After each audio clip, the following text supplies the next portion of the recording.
નમસ્કાર વાલા વિદ્યાર્થી મિત્રો, સ્વાગત છે તમારું। આજે વાત કરીશું ધોરણ 7માં સામાજિક વિજ્ઞાનની અંદર મિત્રો તારીખ 20/4/2026ના રોજ આપણી વાર્ષિક પરીક્ષા જે લેવામાં આવનાર છે તેનું મોસ્ટ આઈએમપી મોડેલ પેપરનું સચોટ સોલ્યુશન જોઈશું। વિદ્યાર્થી મિત્રો, વિડીયોની શરૂઆત કરીએ તેના પહેલાં ખાસ ચેનલમાં નવા હોય તો ચેનલને પણ અવશ્ય સબસ્ક્રાઈબ કરી વિડીયોને લાઇક અને શેર કરવાનું ન ભૂલતા। મિત્રો, ધોરણ 7માં સામાજિક વિજ્ઞાનનું પેપર 80 ગુણનું હશે। આપણી શાળામાં 3 કલાકની અંદર પેપર પૂર્ણ કરવાનું છે। ત્યારે પ્રશ્ન નંબર 1નો અ છે, નીચેના વિકલ્પો પૈકી સાચો વિકલ્પ પસંદ કરો। મિત્રો, જેમાં પહેલો પ્રશ્ન છે, મુંડા અને સંથાલ જનજાતિઓ નીચે પૈકી કયા રાજ્યો સાથે સંબંધિત છે? તો અહીંયા આપણે જવાબ આવશે મિત્રો, મુંડા અને સંથાલ જનજાતિ બિહાર અને ઝારખંડ રાજ્ય સાથે। 2, નીચે પૈકી કઈ જાતિના સમૂહને ટાંડા કહેવાતું? તો જવાબ આવશે વણજારા। 3, અહોમ લોકો ક્યાંથી આવીને ભારતમાં વસ્યા હતા? જવાબ આવશે મ્યાનમાર। 4, અકબરે કોને મનસબદાર બનાવ્યા હતા? તો કમાલખા ગખ્ખર। 5, ગુજરાતમાં કઈ વિચરતી જાતિઓ જોવા મળે છે? માલધારી। મિત્રો, બ, નીચે આપેલા પ્રશ્નોના ટૂંકમાં જવાબ આપવાના છે, જેમાં અહોમ સમાજ સુસંસ્કૃત સમાજ હતો આવું શાના આધારે કહી શકાય? નટ લોકો દ્વારા કયા કયા કરતબો કરી લોકોનું મનોરંજન કરવામાં આવે છે? ગૌણ જાતિની રાજ્ય વ્યવસ્થા કયા પ્રકારની હતી? મોસ્ટ ટાઈમ પ્રશ્નો મિત્રો ખાસ તૈયાર કરવાના છે। પ્રશ્ન 2 છે, નીચે આપેલા પ્રશ્નોના એક શબ્દ કે વાક્યમાં જવાબ આપવાના છે, જેમાં 1, ભારતમાં ભક્તિ આંદોલન ક્યારે થયું? તો 8મી સદી। 2, બંગાળમાં હરિબોલોનું મંત્ર કોણે ગુંજતો કર્યું? જવાબ આવશે ચૈતન્ય મહાપ્રભુ। 3, વ્રજમાં રહીને શ્રી કૃષ્ણના પદો કોણે રચ્યા હતા? તો સૂરદાસ। 4, શીખ ધર્મના સ્થાપક કોણ હતા? ગુરુ નાનક। 5, અલવાર સંતો વૈષ્ણવ હતા, નયના સંતો શૈવ હતા। 6, ભારતમાં સૂફી મત ફેલાવનાર મુખ્ય કેટલી પરંપરાઓ હતી? 4। 7, દક્ષિણ ભારતમાં કયા લોકપ્રિય ચિશ્તી સંત હતા? જવાબ આવશે શેખ બુરહાનુદ્દીન। 8, ભગવદ્ ગીતા ઉપરની ટીકા જ્ઞાનેશ્વરી કોણે લખી હતી? જ્ઞાનેશ્વર। 9, તુલસીદાસ તો રામચરિતમાનસ, ગુરુ નાનક તો એમણે રચેલો ગ્રંથ છે ગુરુ ગ્રંથ સાહિબ। 10, ભક્તિ માર્ગના અનુયાયીઓને શેના વિરોધી હતા? જવાબ આવશે મિત્રો મૂર્તિપૂજા અને ક્રિયાકાંડના વિરોધી તેઓ હતા। પ્રશ્ન 3 છે, મને ઓળખો। અહીંયા મને ઓળખીને જવાબ આપવાના છે, જેમાં પ્રશ્ન 1, મારું જન્મસ્થળ કાલડી હતું, તો જવાબ આવશે શંકરાચાર્ય। 2, હું શ્રી કૃષ્ણને ગિરધર ગોપાલના રૂપમાં પૂજતી હતી, તો મીરાબાઈ। 3, હું મહારાષ્ટ્રમાં ભક્તિ આંદોલનનું મુખ્ય કેન્દ્ર હતું, તો પંઢરપુરનું વિઠોબા। 4, મેં રચેલા પદો પ્રભાતિયા તરીકે ઓળખાય છે, નરસિંહ મહેતા મંદિર। 5, હું ઉચ્ચ નીચના ભેદભાવનો વિરોધ કરી સૌને સમાન ગણતો, એકનાથ। પ્રશ્ન 4, નીચેના પ્રશ્નોના ટૂંકમાં જવાબ આપવાના છે મિત્રો, જેની અંદર તમારે 1, શિવાજીએ તેમના સમયમાં કોની કોની સાથે સંઘર્ષ કર્યો હતો? 2, પંજાબ કેસરી રણજીતસિંહની યુદ્ધનીતિ વિશે નોંધ લખો। 3, રાજા સવાઈ જયસિંહની સિદ્ધિઓ જણાવો। અને 4, પારિભાષિક શબ્દ વેધશાળાની સમજૂતી આપો। મિત્રો, મોસ્ટ આઈએમપી 4 પ્રશ્નો આપણે તૈયાર કરવાના રહેશે।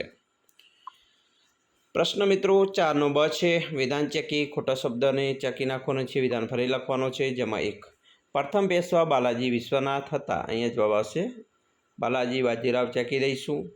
બીજું, જયપુર શહેરની સ્થાપના જયસિંહે કરી હતી, ઉદયપુર ચેકી દઈશું। 3, પ્લાસી યુધે અંગ્રેજોને 24 પરગણાની જાગીર આપી, તો પ્લાસી આવશે, અહીંયા બક્સર ચેકી દઈશું। પ્રશ્ન મિત્રો 5, નીચેની પ્રશ્નોના મુદ્દાસર જવાબ આપવાના છે, જેમાં 1, આપતીની અસરો જણાવો। 2, વાવાઝોડું એટલે શું? વાવાઝોડા દરમિયાન કઈ કઈ સાવચેતી રાખશો? બંને પ્રશ્નો મિત્રો ખાસ આઈએમપી છે, તૈયાર કરી લેવાના રહેશે। પ્રશ્ન 6, નીચેના વિધાનો માટે કારણો આપો। જંગલો ઝડપથી નષ્ટ થઈ રહ્યા છે, દેશના ઘણા ભાગોમાં જળસંકટ વધતું જાય છે, ભારતનું વન્યજીવન વૈવિધ્યસભર છે। મોસ્ટ આઈએમપી પ્રશ્નો મિત્રો ખાસ તૈયાર કરી લેવા। પ્રશ્ન 7, નીચેની ખાલીજગ્યામાં યોગ્ય શબ્દ મૂકી વાક્ય પૂર્ણ કરો। 1, જાતિગત ભિન્નતાની અસર મોટેભાગે ગામડામાં જોવા મળે છે। 2, ભારતના પ્રથમ મહિલા વિદેશ મંત્રી સુષ્મા સ્વરાજ હતા। 3, કલ્પના ચાવલાનું નામ અવકાશ ક્ષેત્ર સાથે જોડાયેલ છે। 4, કેન્દ્ર સરકાર દ્વારા 10 વર્ષે વસ્તી ગણતરી કરવામાં આવે છે। 5, આપણા દેશમાં છોકરાઓ અને છોકરીઓના ઉછેરમાં અસમાનતા જોવા મળે છે। પ્રશ્ન મિત્રો 8 ટૂંકમાં ઉત્તર આપવાના છે, જેમાં 1, તમારી શાળા કક્ષાએ તમારા વર્ગમાં શ્રેષ્ઠ કામ કરતી વિદ્યાર્થીના કામનું વર્ણન કરો. 2 કયા કયા કામમાં મહિલાઓ આજે પણ ઓછી જોવા મળે છે. 3 વિવિધ ક્ષેત્રોની 2 સફળ મહિલાઓના ટૂંકમાં પરિચય આપો. આ પણ પ્રશ્નો તૈયાર કરી લેવા. પ્રશ્ન 9 વિધાન ખરા ખોટા છે તે જણાવો. જેમાં 1 મોબાઈલ ફોન સંચાર માધ્યમનું ઉત્તમ સાધન છે. સાચું વિધાન. 2 વોકી ટોકીની સૌથી વધુ ઉપયોગ ડૉક્ટર કરે છે. ખોટું વિધાન. 3 રેડિયો એ શ્રાવ્ય પ્રકારનું સંચાર માધ્યમ છે. સાચું વિધાન.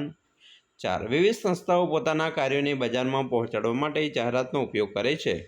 સાચું વિધાન. 5 મનોરંજન માટેનું દ્રશ્ય શ્રાવ્ય સાધન વર્તમાનપત્ર છે. તો ખોટું વિધાન. પ્રશ્ન 10 ટૂંક નોંધ લખો. જેમાં 1 કૃત્રિમ ઉપગ્રહનો ઉપયોગ. 2 મોબાઈલ ફોન દ્વારા પ્રાપ્ત થતી સુવિધાઓ. તો બંનેનો મિત્રો મોસ્ટ આઈએમપી પ્રશ્નો તૈયાર કરી લેવાના રહેશે. પ્રશ્ન 11 નીચે આપેલી સંકલ્પના સમજાવવાની છે. જેમાં 1 બજાર, બીજું ગ્રાહક. બંને મિત્રો મોસ્ટ આઈએમપી પ્રશ્નો છે તૈયાર કરી લેવા. નીચે આપેલા વિભાગ અ અને વિભાગ બ સાથે યોગ્ય જોડકા જોડો. જેમાં 1 વોલમાર્ક. તો વોલમાર્કમાં આવશે ખાદ્ય મિત્રો આવશે ઊનની બનાવટ માટે વોલમાર્ક આવે. લીલો રંગ. તો લીલો રંગ છે શાકાહારી ખાદ્ય સામગ્રી પર. ISIનો માર્કો છે ઘર વપરાશની ચીજવસ્તુઓ પર. હોલમાર્ક સોના ચાંદીની બનાવટ પર. અને FSSAI તો એમાં જવાબ આવશે માંસાહારી ખાદ્ય પદાર્થો પર. બરાબર, FSSAI ખાદ્ય પદાર્થો પર. તો વિદ્યાર્થી મિત્રો અહીંયા આપણો મોસ્ટ આઈએમપી જે પ્રશ્ન છે એની વાત કરી. અહીંયા તમને જે પ્રશ્નો આપેલા છે ગોંડ અને અહોમ, બરાબર, એના વિશે પણ તમારે જો મિત્રો આગળ લખવાનું આવ્યું છે, બરાબર, તો એ પ્રશ્નો તમને અહીંયા બતાવી દઉં છું. ખાસ મિત્રો વાંચીને તૈયાર કરવાના છે, બરાબર, અહોમ જાતિ વિશે. એના પછીના મિત્રો બીજા પ્રશ્ન હતો નટ વિશે. નટ વિશે પણ તમારે અહીંથી વાંચીને સમજી લેવાનું છે, બરાબર. તમને અહીંયા પ્રશ્ન મળી જશે. વિદ્યાર્થી મિત્રો અહીંયા મોસ્ટ આઈએમપી તમારું જે પેપર છે એની વાત કરી. આવું જ પેપર તમારી પરીક્ષામાં પણ આવનાર છે, બરાબર. તો આ રીતે તમારી તૈયારી હોવી જોઈએ. અને ખાસ મિત્રો આપણે નવી બ્લુપ્રિન્ટ જે આવી છે તે પ્રમાણેનો અલગથી વિડીયો બનાવેલો છે.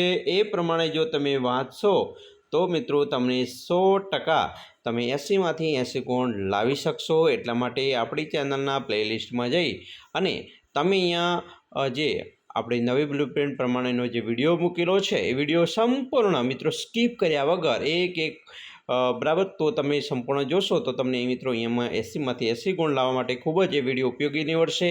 કયા પાઠમાંથી કેટલું વાંચવું, કેવી રીતે વાંચવું, સંપૂર્ણ સમજ સાથેનો વિડીયો આપણે મૂકેલો છે. તો એ વિડીયો મિત્રો ખાસ તમારે જોઈ લેવાનો છે. તો મિત્રો આશા રાખીએ છીએ તમને આપણો વિડીયો પણ ખૂબ જ ઉપયોગી નીવડશે. અને ખાસ વિડીયો ગમે હોય તો લાઇક, શેર અને સબસ્ક્રાઈબ કરવાનું ન ભૂલતા.